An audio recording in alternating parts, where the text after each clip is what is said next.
Hi, everyone. Happy New Year. Can you believe that? It is hard to believe. Happy New Year from Heather. Hi, super excited about being here. Awesome to have you here. Thank you. I'm going to go ahead and, Heather, I'm going to knock your video. I'm going to actually ask everyone to turn off their video cameras and put yourselves on mute as we're getting started.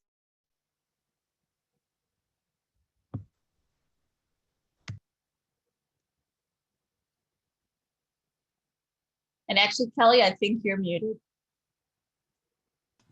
Thank you for telling me. You're welcome. Hi, everyone. Happy New Year. Where is everybody from? Let's see here. Happy New Year.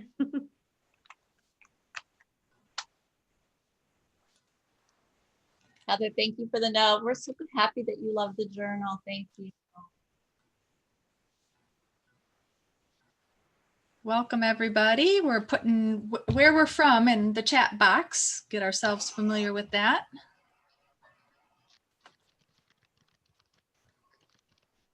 And actually, while we're getting started, if you want to, kind of fun, we're going to use our phone a little bit today. So normally we turn off all of our devices and everything, but today we're going to use our phone. So go ahead and pull it out, and in the message, in the part where you write the phone number, text a message to 22333. And the message is going to be Deb Davis 974, and that'll get you started on this poll that we're going to do. So the number that you're sending it to is 22333, and then the message is Deb Davis 974, and that'll get you started. And the message that we're putting up there is, what are you thankful for? Let us know what you're thankful for.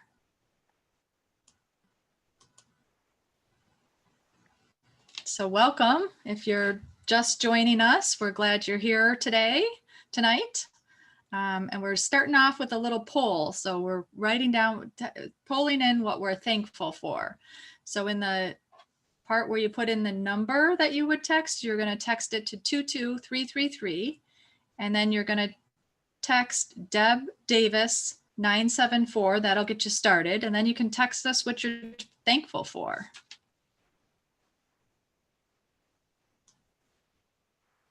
What you're thanking God for today. So you'll use your cell phone and get things started today. We're going to do that a couple of times today. So, and I saw family pop up and then it disappeared. Let's see. There's Faith. Thank you.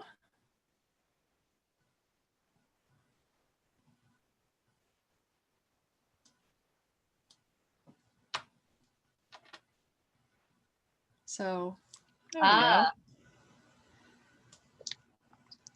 For those of you who just joined, again, we're going to be doing a bit of today and hearing from you. Just pull out your phone, send a text. The 2 is, you're going to text to a number 22333. And then the message you're going to type in where you would put a text message is Deb Davis 974. Hit send and you're in. And then once you're in, you can type us to what you're thankful for. What are you thanking God for today? Lots of prayers and thanks for our family. Yeah. You're feeling. And for puppies. I saw the puppies. That was like, made my heart like. We're having people still coming in, so we're gonna let everybody get in and then we can kind of get started as we're looking at things that we're thankful for. Family and friends, our faith, family and friends are coming in very strong tonight. Husband. Democracy. Weather, rainy. Yep. Protection. Pets. Silence. I have to say that is something I wouldn't have thought of, but I am very thankful for those moments. Exactly, exactly. Well, as we're looking at the things that we're thankful for, I'd just like to say that we're thankful for you, and we're thankful for you spending your evening with us tonight. We recognize that you have a lot of things that you could be doing and a lot of places that you can go. So we thank you for being with us and sharing this time together. And we'll work very hard to respect that we're wanting to keep it underneath an hour. So Deb and I will be speaking for a little bit, and then we'll have some time for Q&A, but we look to wrap it up within an hour. So thank you for spending the time to us. I'm Kelly Johnson, and with me is Deb Kelsey Davis. And together we have co-founded Nourish for Caregivers and are co-authors of The Caregiver Companion. So today we're going to be spending some time talking about you and how you can nourish yourself and keep yourself healthy during the new year, as we take a look at burnout and fatigue and what you can do about that with self-compassion. But as we get started, let's begin with a prayer. So Jesus told us, love your neighbor as yourself. So let's focus on these words: kindness, patience, rest, the very things you must first give to you so you can continue to give to others. You're called to love yourself. Dear Jesus, take my hand. Teach me how to be just as kind to myself as I am to those for whom I care. Help me to be more aware and attentive to my own needs. Shield me from neglect of myself. When I have doubt or feel unworthy, wrap your loving arms around me and gently cradle me.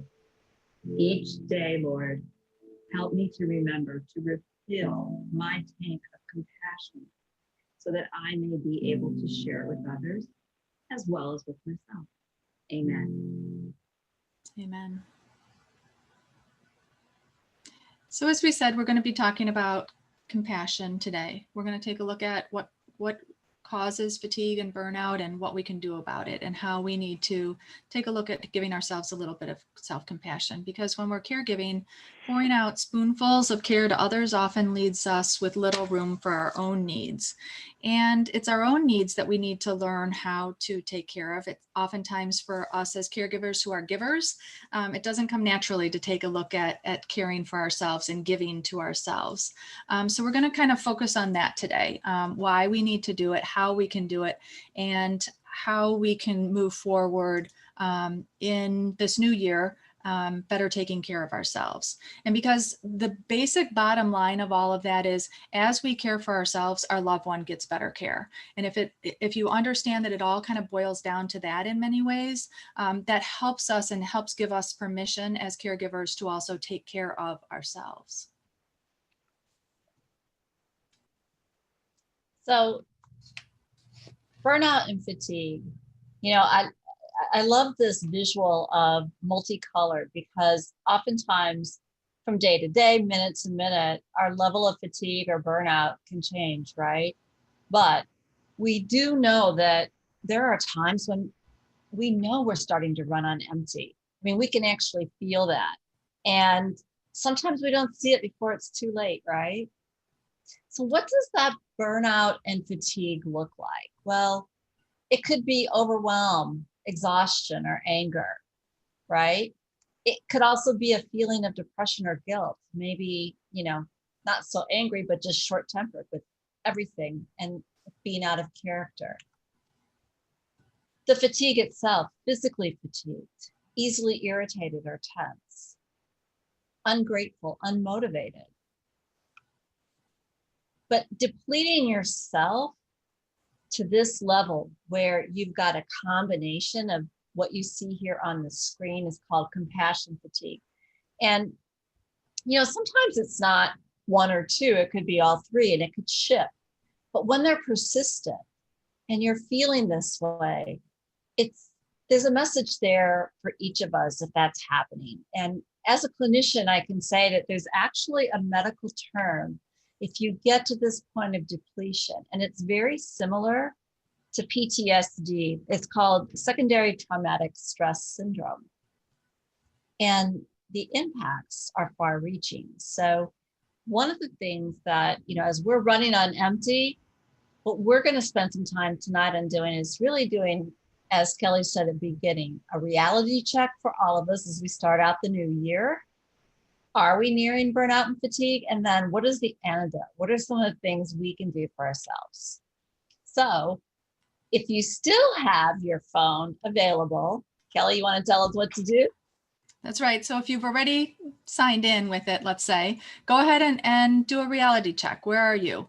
Of those different emotional reactions or emotional symptoms that Deb was talking about, where are you? Write it down there. So, and if you didn't do the first one, you need to first, in the part where you type in a phone number, let's say to send a text on your cell phone, type in 22333, and then in the text part, what you would say to someone, type in Deb Davis 974, and then push send, and that'll kind of get you into this poll. And then once you're in the poll, go ahead and type in a number, or I'm sorry, a letter. Those are letters. Where are you? What you feeling? Where's your kind of point right now that you're feeling? And you can select as many as apply to where you are right now. So you're not limited to just one. Yeah. So it's a moment that we can kind of check in with ourselves. Where are we? What sort of resonated with you as we were going through those different sort of emotional responses that we have? What kind of surfaced for you? We saw some depression coming out, some tense. Overwhelmed. When you look, oh, wow, and the fatigue, and there's more answers coming in. I mean, if we're really getting real with ourselves, and we're starting out the year kind of taking that look in the mirror and looking inward, where do we think we are? I'm excited to see that there's folks out there who are doing well. And that, yes, yay, exactly. Celebrate. But coming off the holidays, I'm not surprised. Are you, Kelly? No, I'm not. I think that there's a lot of build up leading up to the holidays, and this year was especially difficult as we had the, holidays coming in, and then you layer a pandemic on top of that. Is that there was a lot of expectations going into it, and a lot of just tough feelings coming out of it as well. And then I think too, in our nation today, we're seeing a lot of different stressors coming out. So it's not surprising that we see the feelings of being tense and fatigued, depressed, overwhelmed. Those are certainly all very normal and very real feelings. Easily irritated, right there with you. Thank you for doing this and for kind of checking in with yourself and sharing it with all of us. Keep those phones handy because we will do more of these. That's right. Yes, but. And I think along with that is just understanding that a lot of these feelings that we have, they're not unusual. The CDC in the middle of the pandemic, which was back in July, took a look at how are people doing? How are adult Americans doing? And what they found is really not so well. 45% of us reported feelings of more stress and anxiety. People were trying to kind of self-medicate. So there were 13% of substance abuses, feelings of depression, anxiety, all of those were definitely on a rise. So as you're feeling these feelings, you're not the only one.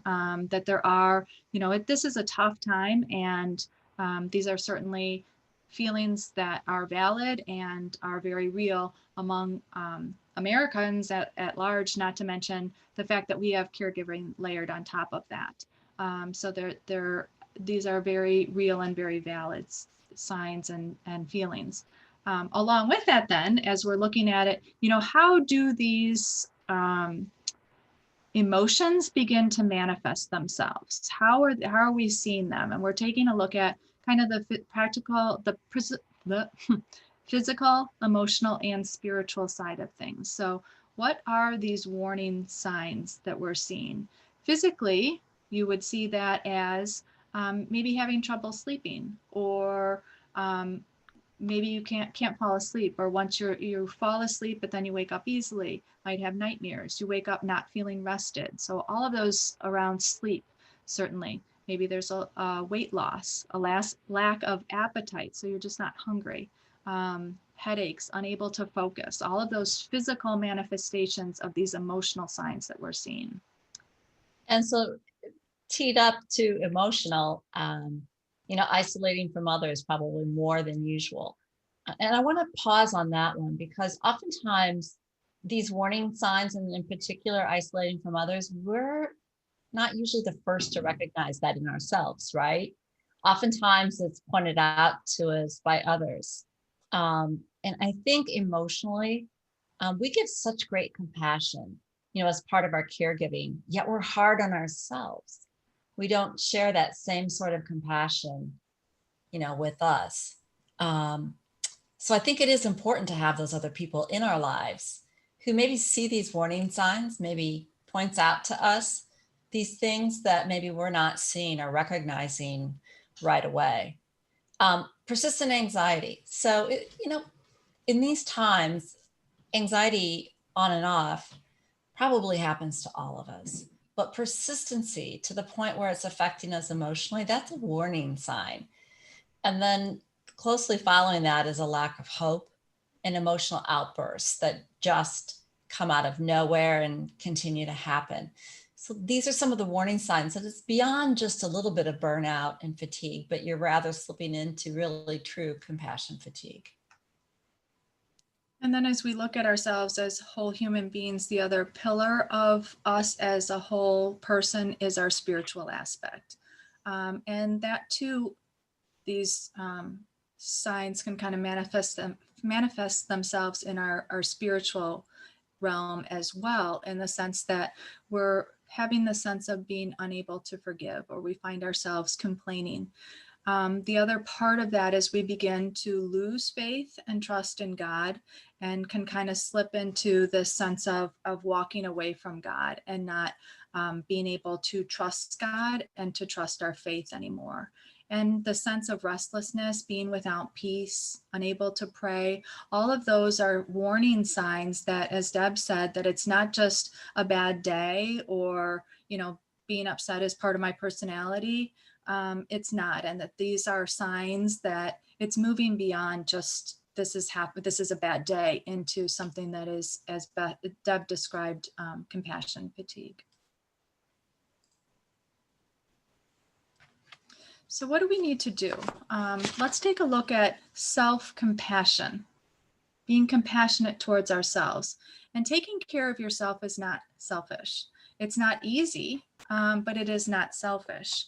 It's a way for us to kind of take a restock, take a look at, as we were doing the poll that we just did, where are you? An honest discussion of where you're at and what you need to do. So it's really taking time to refill our tank so that we can be as compassionate and as kind and as giving as we can be as caregivers. So it's our time to take a look at how do we fill our tank so that we can extend hope and love and compassion to the person that we're caring for. So I think it's important to begin, as we're beginning here, to ground this in Scripture. We all know the golden rule, or the great commandment that Jesus gave, to love the Lord your God with all your heart, with all your soul, and with all your mind, and with all your strength. And then the second is this, that you shall love your neighbor as yourself. And that ending part, as yourself, is kind of what we're taking a look at. That we need to be compassionate to ourselves. And so if we begin with that as our center point and where we're beginning from, that's where we kind of step off from there. And sometimes it helps to take a look at other people and ask other people for help, maybe a mentor, or take a look at other caregivers. And I'd also suggest that we take a look to Jesus, because Jesus practiced excellent self-care, but he was never selfish with it. And I think that's where we sometimes have a hard time, is that sense of guilt of, oh, I can't do that. If I do something for myself, if I have fun, if I watch a movie that I want to watch, then you're being being selfish, but there's a difference. And that's where, as we look at Jesus, we can see that he was able to practice self-care and tend to his own needs, but he was never selfish with that. He knew that he needed to pull back and be alone to pray. Crowds would come around him, but Jesus oftentimes withdrew to talk to his Father. Because he knew that that's where he received his strength and his energy and his ability to continue to go on, as he knew that he was resting in the Father's will. And Jesus also allowed his supporters to meet his physical needs. He did not allow others to control his agenda. He pulled back when he needed to pull back, and he moved on to another town when he needed to move on. So he knew that when he was praying, because he prayed, he knew that he needed to continue on with his mission and what he needed to do. And doing so gave him that strength that he needed in order to continue. He allowed friends to support him in times of need, and he also would remove himself from danger. And I think that's an important lesson that we always need to remember, is that our safety is important too.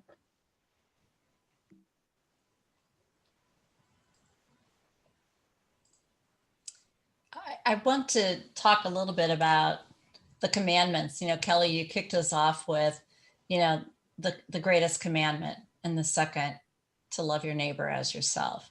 Mm-hmm. And Jesus, with love, commands us to rest.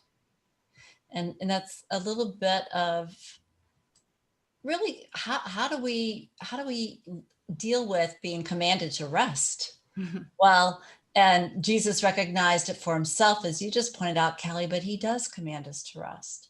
In Luke, Jesus told his followers that his Father cares for our needs.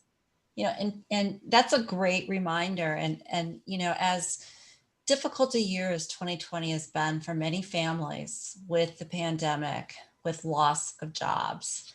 My husband lost his job this past year. We find that if we rest amidst all that anxiety and all that worry, if we trust in Jesus, our Father we're being cared for and will be provided. And it's finding that peace that comes from resting in that truth. The second is, Jesus instructs his followers to come to him for rest. I can only imagine being one of Jesus's followers or apostles, being requested to come to him for rest. They were certainly on a mission. They were on fire, and they were out there. And yet Jesus saw that, knowing how he provided time for himself to rest, he had to pull them into and say, come on, you need to rest. And so do we. We need to rest. And as you said, Kelly, up front, it's not a selfish act. In fact, I will tell you that as a caregiver of my parents, when I'm not rested, two things happen. One, I don't do as well as I could, and I feel it.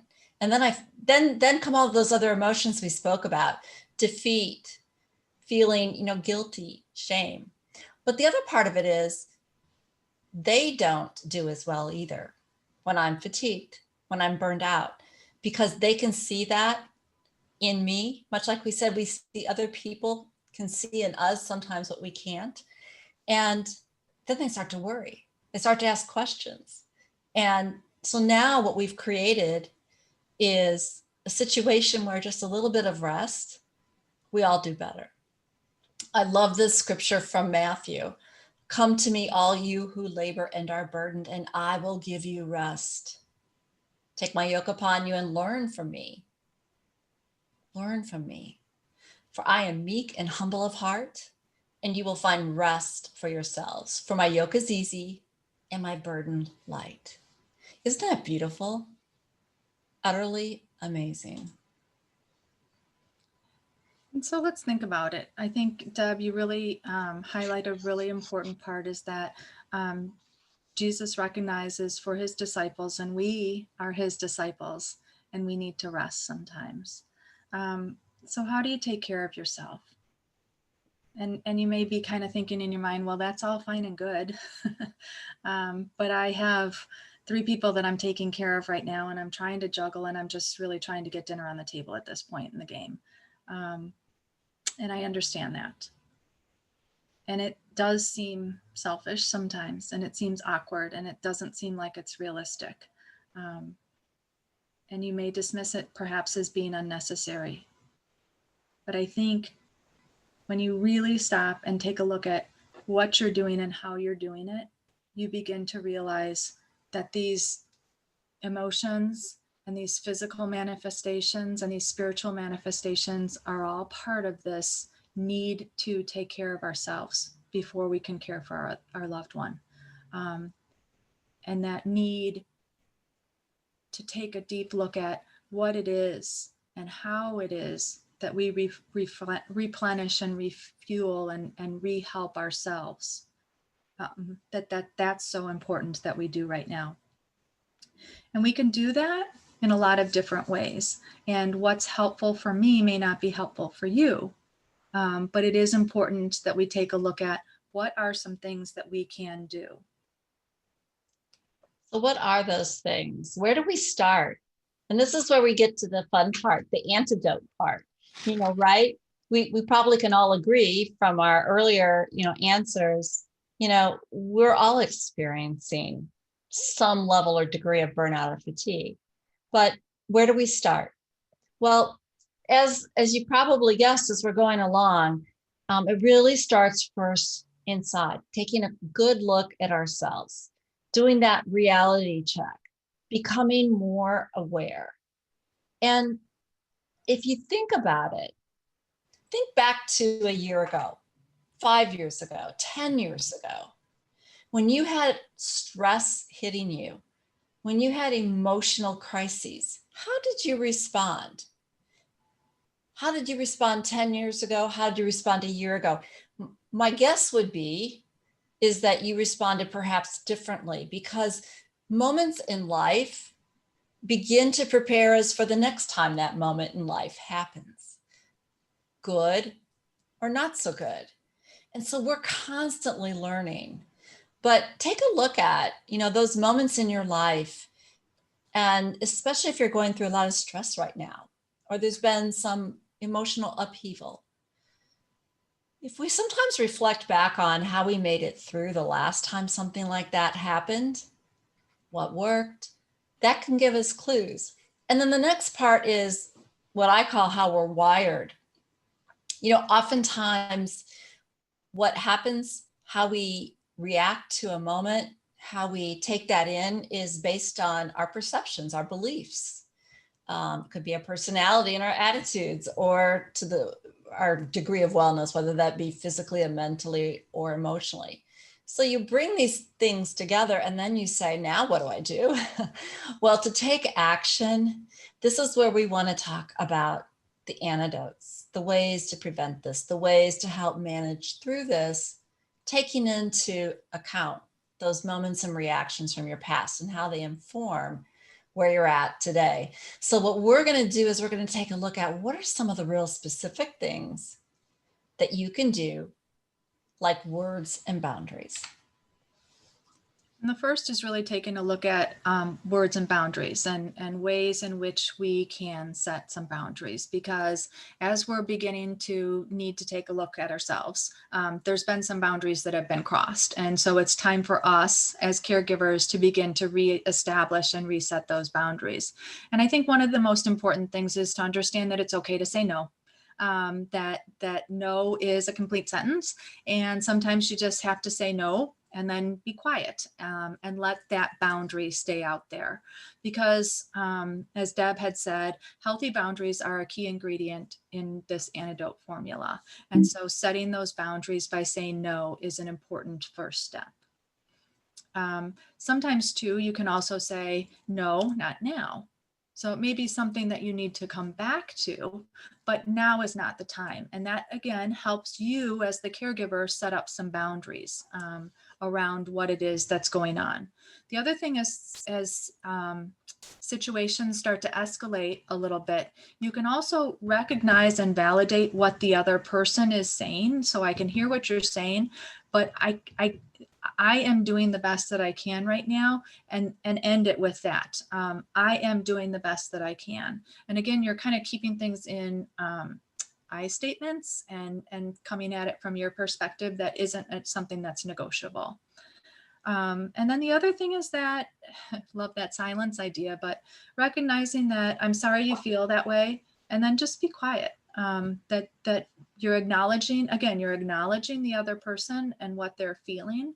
But you're also recognizing in your silence that you have a say in that as well, too.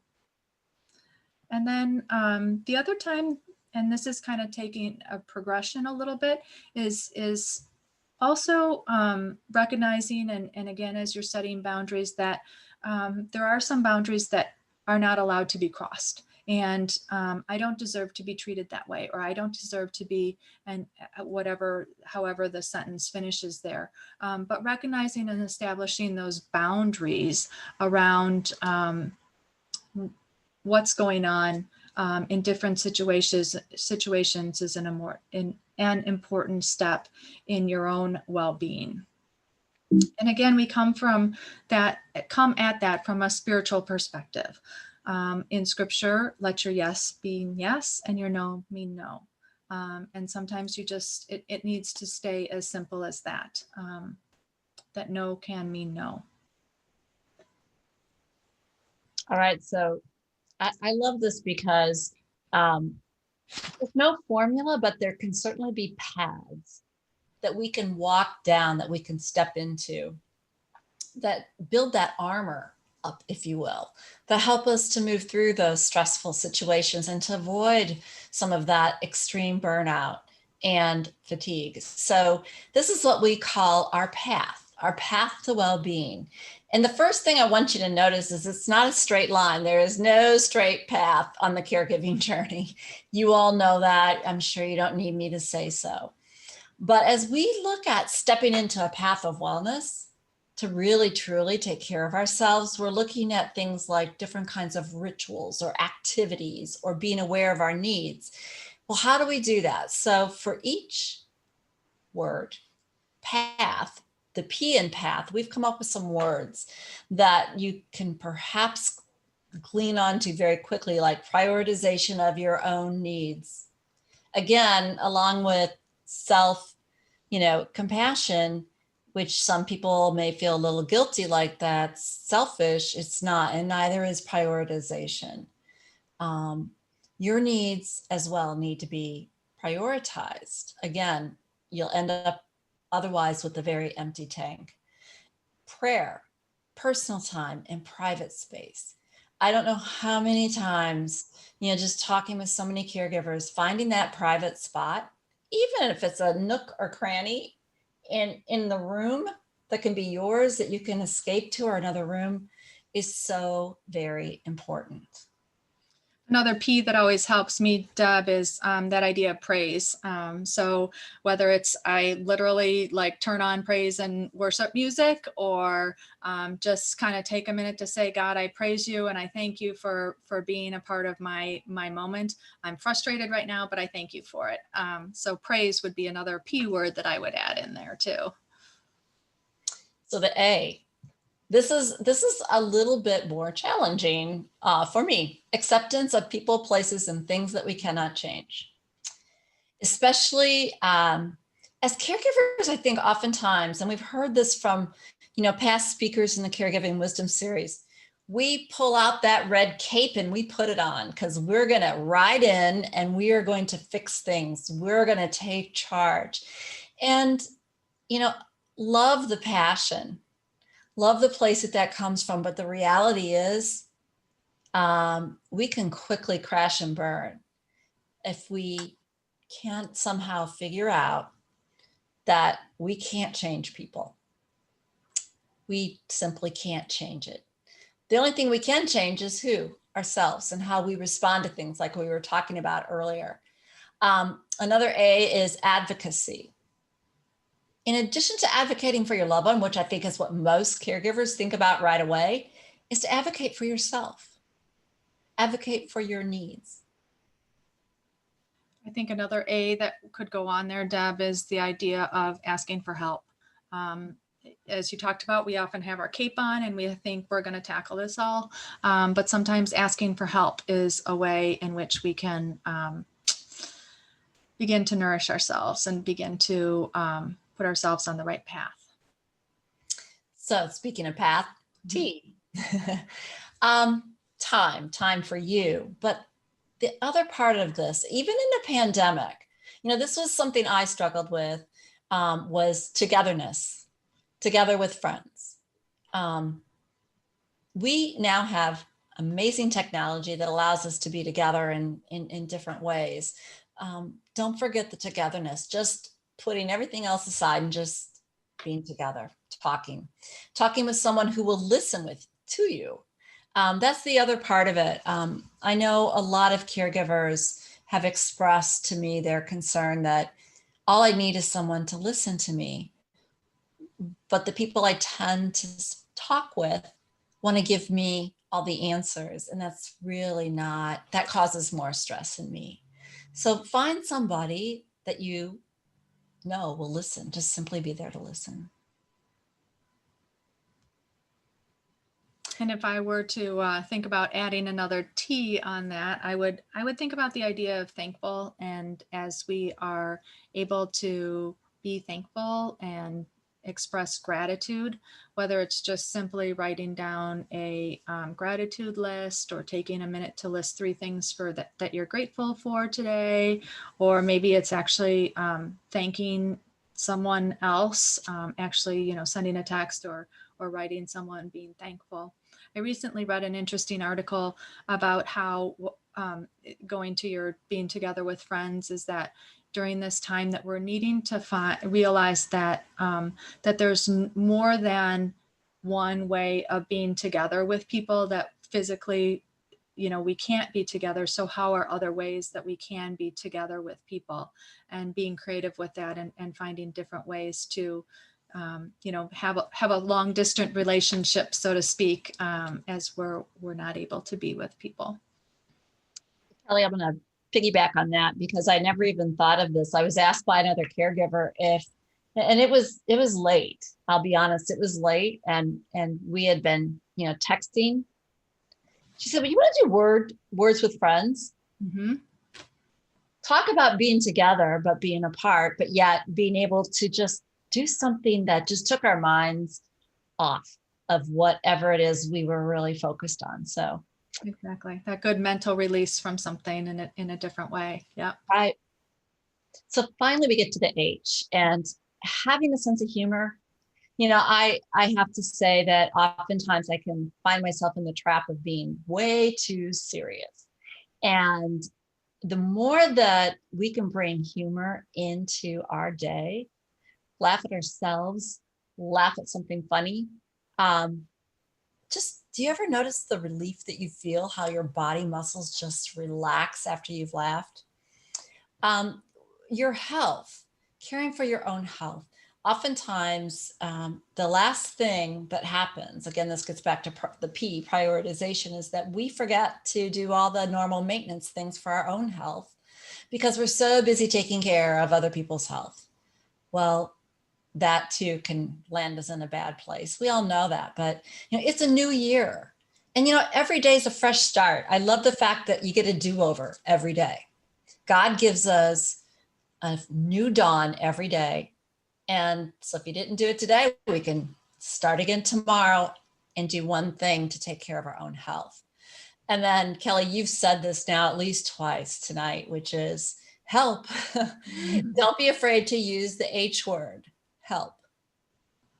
And actually with the, sense of humor, my husband, as we were going through everything with our son, Bobby, my husband was the one who was able to get someone to laugh and to get the doctors to laugh. And I think that's an important thing as you're thinking about your friends and talking to them and getting together with them. Sometimes letting a friend know, you know what, I need you to help me laugh. I need you to be my kind of balance with just making me smile today.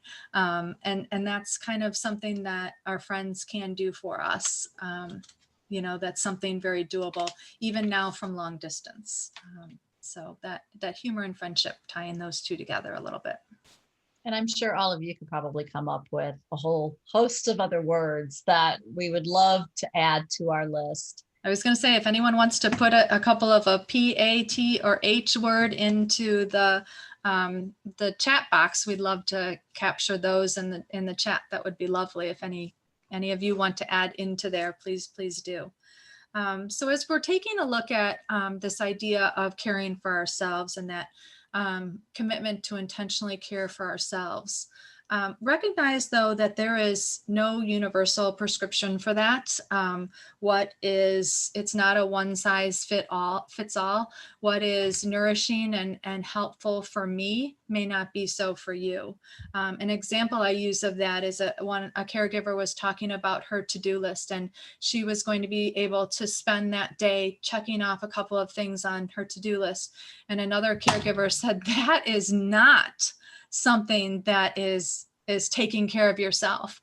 And she said, no, actually it is. As I can take some things off of my list, that makes me feel really good. And that was an exact example of what was helpful for one person in terms of feeling better was not for another person. So it's very much needing to take a look at who you are and what fills you up, what helps you feel better. So it's taking a look at our own emotional hygiene and figuring out what works well for you. So taking a look physically, getting, and some of these things everyone should do, certainly getting 7 to 8 hours of sleep a day, reevaluating what your vices are, what you're eating and drinking, taking a look at how you can do that better, moving, whether it's taking a walk or just doing let's say exercise snacks where you stand up and wiggle around a little bit more than what you normally would just to get the blood flowing again, because you may not have time to be able to take a full walk. But physically taking a look at what intentionally do you need to do to care for yourself. And then emotionally, again, schedule time with friends. That keeps coming up. And, Kelly, you and I would just tend to put that right at the top of the list. Watching the birds out the window, or really anything out the window, but putting yourself in touch with what's going on in the world outside of where you find yourself is really important. Go outdoors if you can, even in the cold, sometimes just to step outside and get that breath of fresh air. And tidy your workspace. Okay, so that was my New Year's resolution, one of them. Starting on it, just whenever you're dealing with any of these, and in particular, an emotional commitment that you're trying to make, don't be hard on yourself. Don't judge yourself. Don't, deep six your efforts by judging. So you didn't get it all done. Did you start? Did you think about it? Did you plan about it? Great. Okay, now do more the next time. And then spiritually, just begin to develop a ritual of prayer, whether that's, as your feet hit the ground in the morning, say, thank you, God, for another day. Whether it's as you're brushing your teeth or however you want to set up your ritual of prayer. And allow yourself to enter the classroom of silence, that time of just being quiet and being alone. Someone had commented very early on how important silence is to them. And then commit to a Sabbath rest. And again, scripturally, if we go all the way back, God created the world, and in the seventh day he rested. And if a rest was good for God, I think that's a good reason for us to follow suit with that too, and allow us. We may not be able to, sit on the couch and eat bonbons all day on a Sabbath day, but that's not what's being asked of us. But it is some time to recognize that we are spiritual beings, and we have a need to be nourished spiritually, and to be very intentional and conscientious about that aspect of ourselves too. So now let's layer on COVID. So, as we look at the antidotes that we were talking about, kind of layering these things out here, we now have to consider COVID. How, as we layer on COVID, do we deal with some new things that have happened here this past year? So we've got 7 tips to decrease the stress and loneliness and risks that really come with layering on the pandemic. And before I start on the list, the one thing I do want to say, and caregivers have said this on many occasions, that because of what you do and the commitment that you've made, many caregivers have said they felt prepared, better prepared for the pandemic than their friends or other family members that have not been a caregiver. Because, in caregiving, oftentimes we do find ourselves isolated. We do find that there's stress. So there's a number of things that caregiving did to perhaps help us be a bit stronger and wiser going into the pandemic. But here's some tips that we'll quickly run through that we want you to really think about. The first is adjust expectations. Again, if that every morning you get up and you do set about your day and you do, as Kelly said, have a list, really not only prioritize, but adjust your expectations of yourself and of others. The worst thing that we can do to ourselves when we're already in a stressful situation is to add more stress because we put the bar way too high. Plan ahead and talk about it with others. And I'm great about planning ahead. It's the second part of this, which is why we put it on here, because it's got to be communicated for that plan to really be effective. If not, what you end up finding yourself doing is going back to having to set boundaries because you didn't communicate. And so people don't know what your boundaries are or what it is you're planning. Recall memories and create new memories. Oh my goodness. This can bring such joy, into your day, into, just everything you do. Recall memories, create memories, and then use technology. I have to say, so today I was on a call and there was this ringing that just kept happening. I had my headset on and it was like crazy ringing. And I looked over and it was my mother who was on her Facebook portal trying to get a hold of me. Now she's 86 years old. And ever since I introduced her to the portal and Alexa, whoa, she's using the technology and it's fun. And we stay in touch with one another. So get creative about the technology, but also set some boundaries. Be smart and be safe. You already know that, but particularly with COVID, we do need to put extra thought into that safety and involve everybody. Involve everyone in as many parts of this caregiving experience as you can in planning around COVID. And then lastly, develop an attitude of gratitude. I'm sure most of you already do that, but really be conscientious about the gratitude, the laughter, the love, and your faith and how it can really, truly support you and help fight off some of the things that you might be feeling because of this ongoing pandemic. And that was one of the reasons why we wanted to start out with, what are you thankful for? Is just that little reminder that we are thankful and that there are a lot of things to be thankful for. So as we move forward a little bit, I invite you to take a look in the mirror. So we have this little cute little chubby baby looking in the mirror. And just a reminder that, as you look in the mirror, you'll see God's best creation, and believe that. And then I'd like to invite you or challenge you maybe tonight before you're going to bed to take a look in the mirror. Really look at yourself. What do you see? How are you doing? What would a good friend say about how you're doing? Someone who loves you, what would they say? How about Jesus? How would Jesus coach you? How would he encourage you? What would Jesus have to say to you? So tonight, as you're going to bed, take a look at the mirror. Take a good, hard look at yourself. See that beautiful creation that God created, and recognize that you are a beloved child of God, God would tell you that he loves you, that you are so special, that you're a human being, not a human doing. And let that sink in. Let that idea of that you are a beloved child of God rest and sink in with you. And then from there is where we get our energy and our mission as we step in and know that no matter what we do, we are a child of God and God loves us. And he recognizes how hard and how well we're all working and how well and how hard we're all doing it. And he is so very pleased. So part of what we talked about, and as we've looked at all of these different things that we can do and the antidote for that sense of compassion or fatigue and burnout and being compassionate for ourselves. If we just think about it, it doesn't seem to work very well. So what you need to do is to begin to really take a concrete, intentional look at it. Maybe it's something that you actually even have to write on your calendar. So make an intentional plan. What is one thing that you can do, let's say tomorrow, because it's almost the end of the day. But what is one thing you can do today? And then what are 3 things that you can do this week? And start small. You don't have to do it all at once, but you need to do it.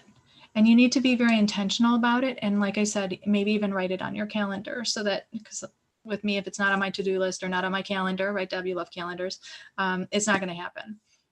So be very intentional about what can you do? What do you need to do? What are 3 things that you need to do this week? And begin to make them happen. So, and, keeping it small. I love your challenge, Kelly. And so now let's take a challenge for all of us. What one act of self-compassion could you do for yourself? Maybe even yet today. Maybe even yet today. The day is not over. So again, get out your phones. And here you can text just a short phrase. What one act of self-compassion? So again, if you joined late, you're going to send a text to the number 22333. And then in the message portion, you're going to say Deb Davis 974. You'll get a note there that says you are actually in this now, and you can type your responses. So I love the shower before bed. Oh, exercise and dialogue with God. Pray. Ooh, set up the Calm app. Excellent. Cook dinner. The Hallow app has some nice calming and bedtime meditations too. Bubble bath. Yes. And the cooking dinner thing, I have to say, I love that because, for some people it's an expression of art. Yep. Be silent with our Lord. Amen. Peppermint hot chocolate. Oh, I want to be there. And silence with the Lord. Forgive yourself. Yeah. I like the 10 minutes of silence concept too, because it doesn't have to be long, right? Mm-hmm. Just enough to get started. Oh, stitching in front of a fire. Does that sound peaceful? It does. It's beautiful. I love it.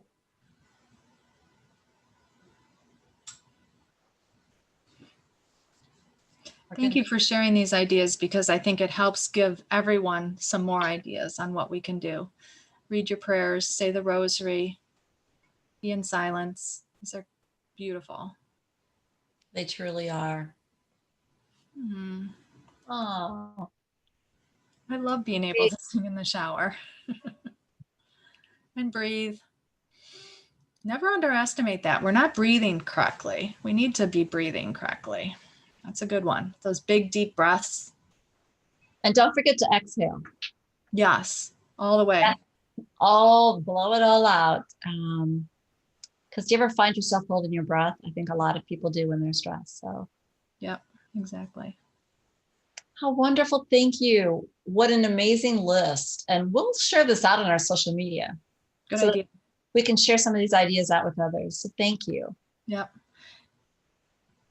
And speaking of other resources and things that we'd love to share with you, that kind of builds upon this whole topic tonight of compassion fatigue and, checking in with yourself.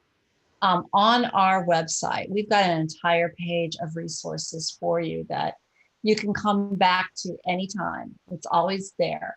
And there's a stress test you can take just to see exactly where you are. And that stress test was designed for caregivers.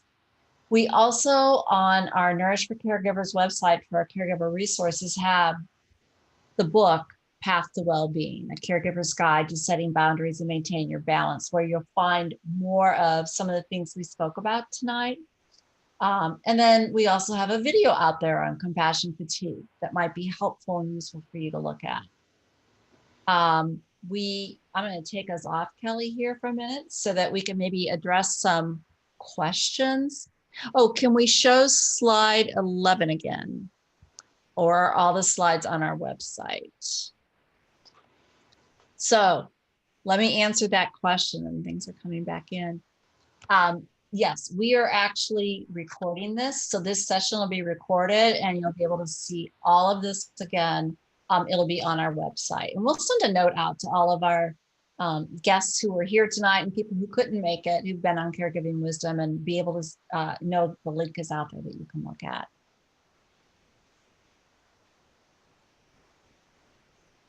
And then I just wanted to let everybody know that in 2 weeks, we're going to have our next Caregiver Wisdom Series where Dr. Aaron Blight will be speaking to us on kind of the foundational support for caregivers. And he really takes a look at, what are some of the different topics that caregivers are working through and needing to address as they're going through their caregiving journey. So he has a wonderful story. I think you'll really enjoy getting to know him.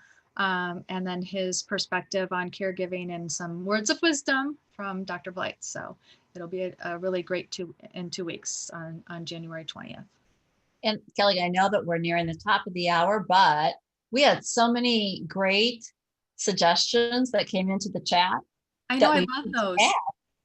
Yeah. Mimi, did we say hope? No, we did not. Did not, and that's the best thing. That's kind of my word, I think, for the word for the year this year. I'm very keen on the virtue of hope this year. So thank you, Mimi. And I think honoring yourself is right along with that. And Father Paul too, patience, absolutely right in there with that one. So yes. And Denise sent this out, how to recover from PTSD. I take care of my mom and grandma, and they both fell in the same week in November, and I've not been able to get back to sleeping well. First of all, Denise, I'm so sorry. That's a lot for everybody, right? With PTSD, and so now I'm going to put my nursing hat back on. Sometimes these are, sometimes there's things that you just can't take care of on your own. And sometimes you do need some external support. I went through a very stressful time in my life. And with that, I ended up having to go to see a doctor because my anxiety and everything just went through the roof. And I was able to receive some medication that kind of helped me through that phase. I'm not saying that's the answer. I'm just saying if it's persistent and you're really, really, truly not able to function, well, as I wasn't, don't be afraid to go see someone to help. I think that is important to remember, that is another aspect of taking care of yourself, is making sure that you are seeing your doctors and that you're having honest and open conversation with your doctors about your own health too. So that's absolutely an important component to be talking about. And Heather had to drop, but she said, thank you so much. It's been awesome. Signing off. Gotta run. God bless. God bless. God bless. And we are right at the top of the hour. So I would like to thank everybody for joining us. We appreciate your being here and making sure that you know that there are resources on our webpage. And also our book is available at the publisher, Ave Maria Press, or Amazon, or even local bookstores are carrying it as well too. So thank you very much for joining us. And Happy New Year. And we'll see you in 2 weeks. And God bless everybody.